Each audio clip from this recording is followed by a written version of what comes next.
In American history, almost no name sounds more like the word traitor than Benedict Arnold himself. But America's most famous traitor was once one of the Revolution's bravest and most useful heroes. If we only remember the ending, the story is simple. One man betrayed almost everything. But why would a man who bled for America hand a fortress to its enemy? This is not about clearing his name. Arnold betrayed the revolution and nearly helped destroy everything. But it is also about honor, resentment, ambition, humiliation, and how history remembers people later. Benedict Arnold was born in Norwich, Connecticut in 1741 in a town whose name already sounds like old New England. His family had once been respectable, but by his childhood, that respectability was slowly collapsing.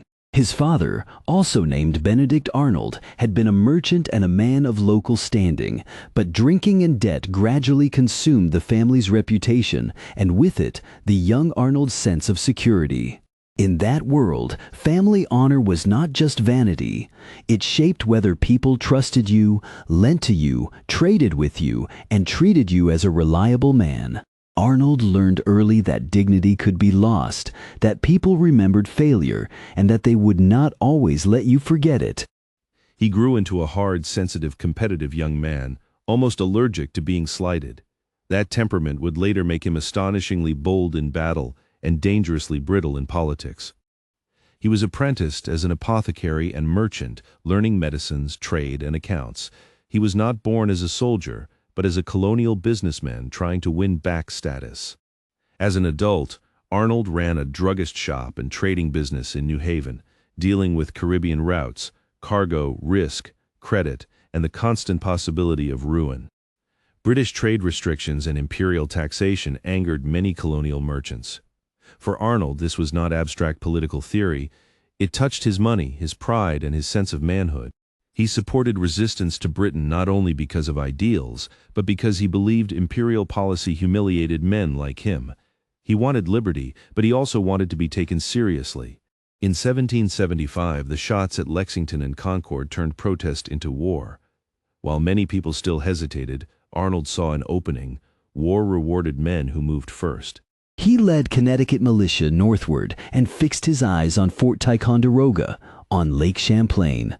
It held artillery, strategic value, and the kind of symbolic victory the Revolution badly needed. The problem was that another man had the same target, Ethan Allen and his Green Mountain Boys. Two forceful personalities stepped into the same early victory and immediately began competing for credit. Fort Ticonderoga fell with little fighting, but the capture gave the Revolution valuable cannon and gave Arnold his first painful lesson. Glory could be taken from you. Arnold believed he had proper authority and strategic vision, yet popular memory gave much of Ticonderoga to Ethan Allen. Arnold would not forget the feeling of being pushed out of the spotlight. Soon afterward, he joined the expedition against Canada. It was a plan so bold it bordered on reckless.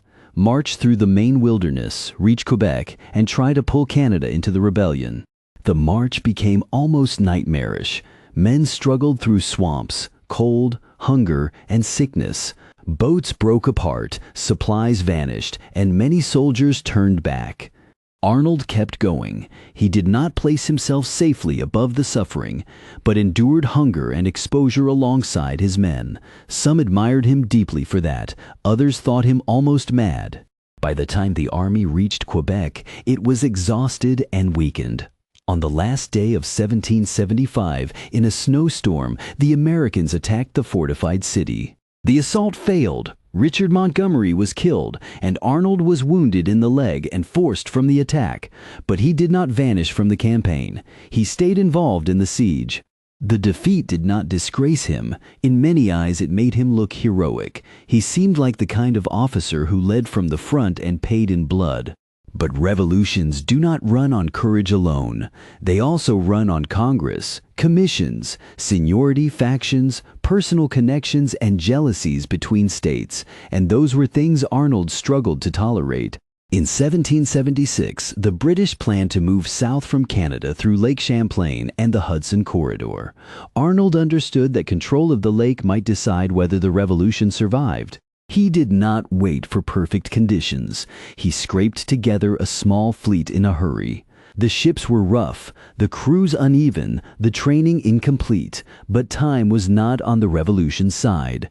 Near Valcour Island, Arnold led this weak fleet against a stronger British force. In a narrow tactical sense, he lost. In a larger strategic sense, he bought time. His vessels were destroyed, and the losses were heavy, but the British advance was delayed. That delay helped keep the campaign of 1776 from collapsing and prepared the ground for Saratoga. This is one of the most complicated things about Arnold.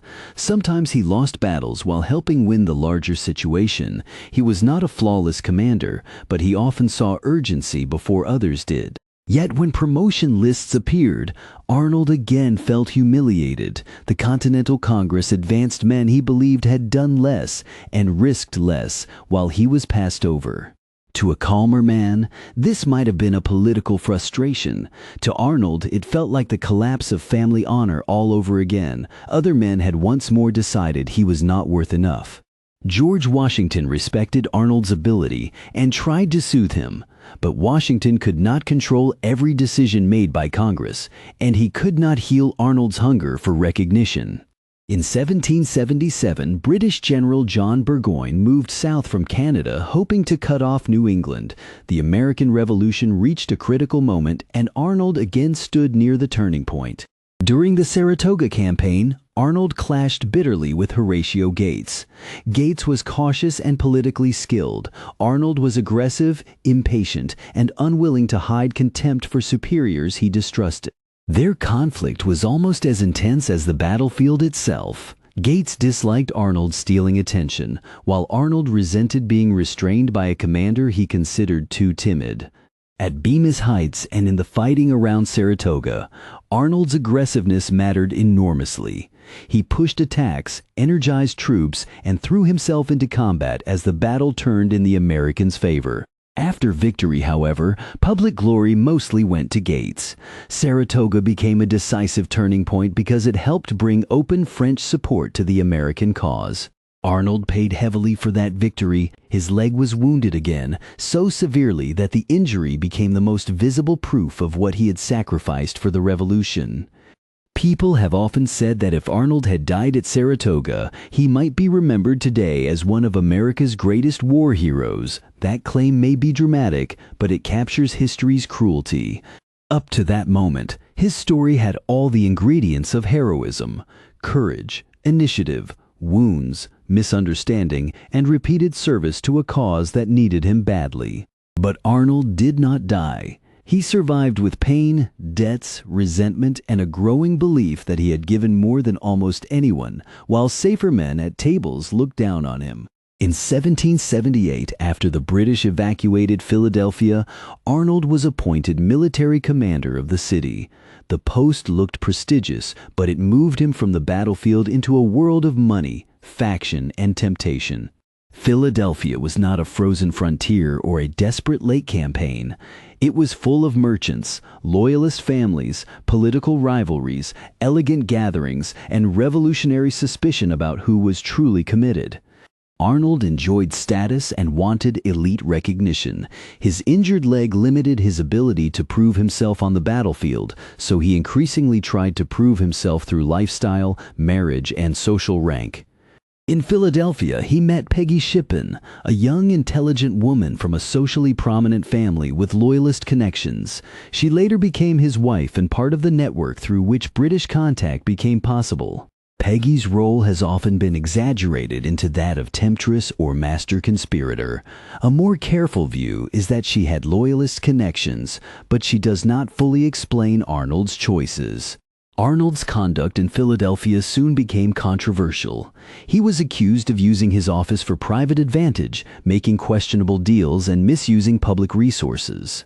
Some accusations were politically charged, but they were not all empty. Pennsylvania authorities and radical revolutionaries grew increasingly hostile toward him. They saw him as arrogant, extravagant, too close to loyalist circles, and not pure enough for the revolutionary cause. Arnold saw something different. He believed he was being attacked by ungrateful men. He read criticism as insult, investigation as persecution, and political procedure as humiliation of a hero. The dispute led to court-martial proceedings. Washington still did not want to destroy him, but Arnold ultimately received a formal reprimand. To many, it was a mild punishment. To Arnold, it was public disgrace. This moment matters. Treason did not drop out of the sky fully formed. It became thinkable inside a man who already believed he had been cheated, insulted, and betrayed. Arnold began secret communication with the British. Using aliases and intermediaries, he slowly passed information, tested terms, and explored what money, rank, and protection might be offered.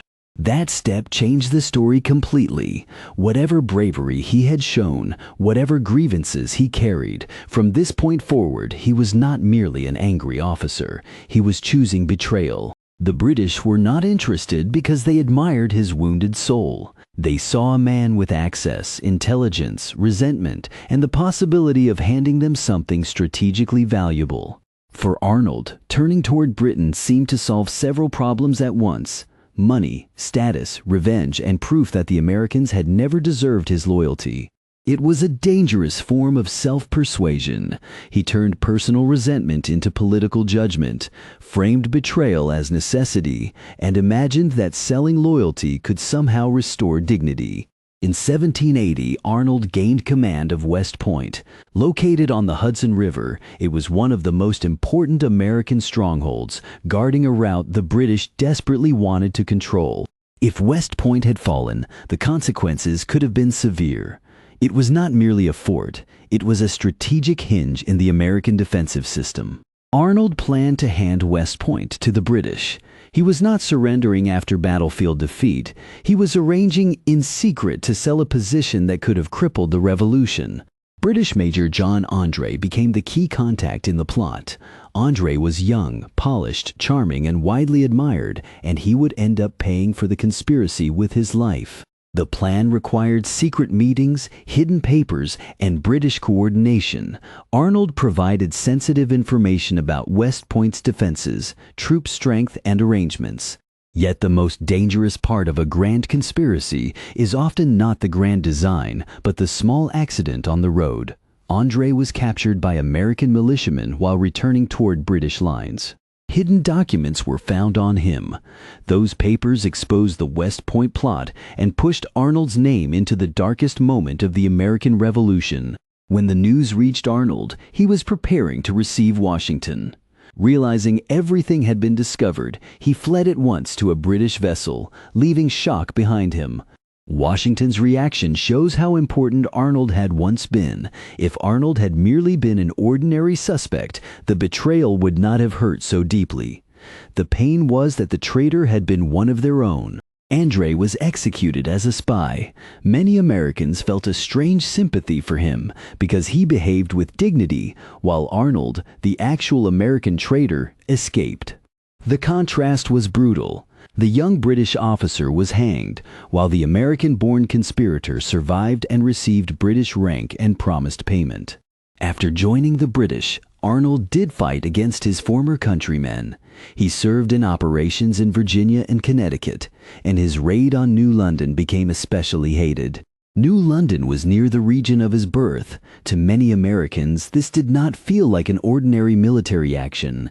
It felt like a man returning to his own soil to prove he now stood on the other side. By this stage, Arnold could no longer be described as merely a misunderstood hero. His choices caused real harm, and his earlier service was swallowed by the shadow of betrayal. Yet even among the British, he did not receive the respect he imagined. They used him, but they could not completely trust him. A man who had betrayed one side naturally made the other side uneasy. After the war, he and Peggy moved to Britain. He received some money and opportunities, but he never became the universally respected figure he had always wanted to be. In America, his name quickly became a moral symbol. Schools, political speeches, newspapers, and family stories turned Benedict Arnold into the opposite of loyalty. That is the power of a historical label. It does not need to explain the whole process. It needs only a name, and then that name can replace an entire life. Calling Arnold a traitor is not wrong. He did try to give West Point to the British, and he did later fight for them. But calling him only a traitor loses another dangerous truth. Many betrayals are not born from one clean moment of evil, but from injury, pride, and choices accumulating over time. Arnold's earliest American memory could have been Ticonderoga, Quebec, Valcour Island, and Saratoga. He did things the revolution genuinely needed, often when others hesitated. He was not an enemy who had faked loyalty from the beginning. The fact that he had truly served the revolution is exactly what made his later betrayal so painful. That made Arnold a uniquely frightening figure, not an outside enemy, but a man who had stood beside you, learned your weaknesses, understood your cause, and then decided to sell it. From a national storytelling perspective, the American Revolution also needed him to become the perfect negative example. A new country needed heroes, but it also needed warning stories. Washington represented loyalty, Arnold represented betrayal. The contrast was powerful because it was simple, clear, teachable, and easy to remember. A complicated wounded officer does not fit neatly into a child's moral lesson. A traitor does. So historical memory compressed him. His courage did not vanish completely, but it usually appears only to sharpen the contrast. Look how much he once gave, and that is why the betrayal was worse. That version has force, but it also carries risk. It makes betrayal seem obvious from the start, as if it is always committed by visibly bad people and has nothing to do with ordinary human weakness. Arnold's story is more uncomfortable because it shows that talent can coexist with self-destruction, courage with vanity, and real grievances with unforgivable choices. He really had been passed over by Congress. He really did clash with political enemies in ways that could be unfair. He really had shed blood while others claimed pieces of credit. But being wronged does not give someone the right to sell out others. Being slighted does not justify handing comrades to the enemy. Personal humiliation does not become treason's excuse. That balance is the heart of the story. Recognizing part of Arnold's misunderstanding does not erase his guilt. Understanding the road he traveled is not the same as forgiving where it ended. With many historical figures, the label hides complexity. With Arnold, the complexity does not wash away the label. It makes the label heavier. He was not incompetent, not a minor figure, and not merely dragged along by events. He had ability, courage, and opportunity, which means he also had responsibility. If a mediocre officer had defected, history might remember the event, but not turn his name into an insult 2 centuries later. Arnold's fall is glaring because he once stood so high. His wounded leg became especially symbolic. The leg injured for the revolution later belonged to a man who tried to sell the revolution. His body still carried proof of heroism, while his actions rewrote its meaning.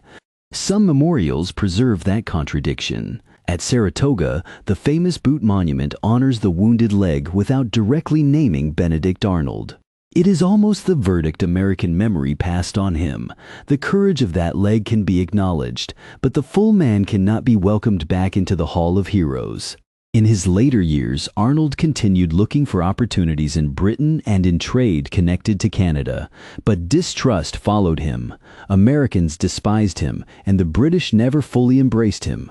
He died in 1801, long after the Revolution had ended. By then, in the United States, his name was no longer only a name, it was a moral symbol. Perhaps that was the fate he feared most. He spent his life wanting respect, visibility, and recognition. In the end, everyone remembered him, but in the way he least controlled. That is one of history's coldest truths. You do not get to choose how others summarize you, especially after you have handed them an ending they cannot forget. Benedict Arnold's real life does not fit inside the 2 words hero or traitor. It was a road from wounded ambition to open betrayal.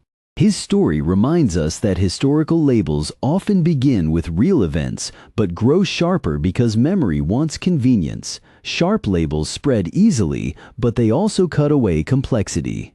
For the American Revolution, Arnold had to become a warning. No amount of service was large enough to cancel betrayal, and no grievance was deep enough to make treason reasonable. For viewers today, he raises another question. When someone believes he has been owed respect for too long, can he start calling any revenge justice?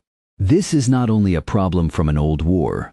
Organizations, nations, families, and political movements all meet people like this, talented, wounded, proud, and increasingly convinced that rules no longer apply to them.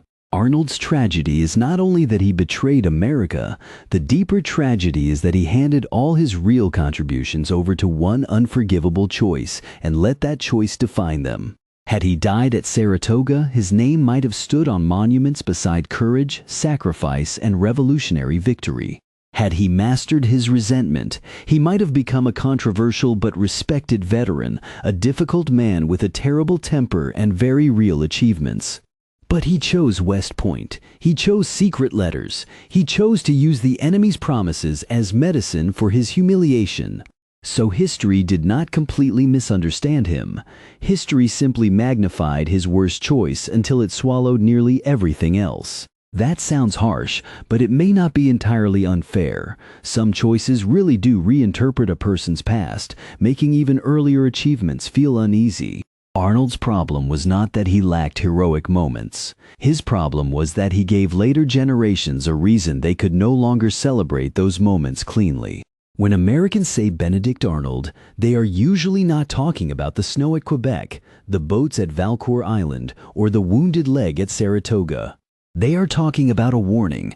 Loyalty can be corroded by pride, honor can be poisoned by resentment, and a hero can help turn himself into his own opposite. But if we look at the full story, it offers more than an insult. It shows that history is not as simple as placing good men and bad men into separate boxes. It shows that a person's great actions do not automatically protect him from moral collapse. Past courage cannot pay the bill for future betrayal. Benedict Arnold once helped the American Revolution survive. Then he nearly handed it to the enemy. Both facts have to remain in the story. Remove the first and the story becomes cheap villainy. Remove the second and it becomes dangerous excuse-making. The real reversal is not that the traitor was secretly a hero. The real reversal is that he had been a hero, and that is exactly why the betrayal is so hard to forgive. In the end, Arnold was not misunderstood as a traitor. He was simplified into only a traitor. Behind that simplification is a more cautionary, more human, and more frightening story.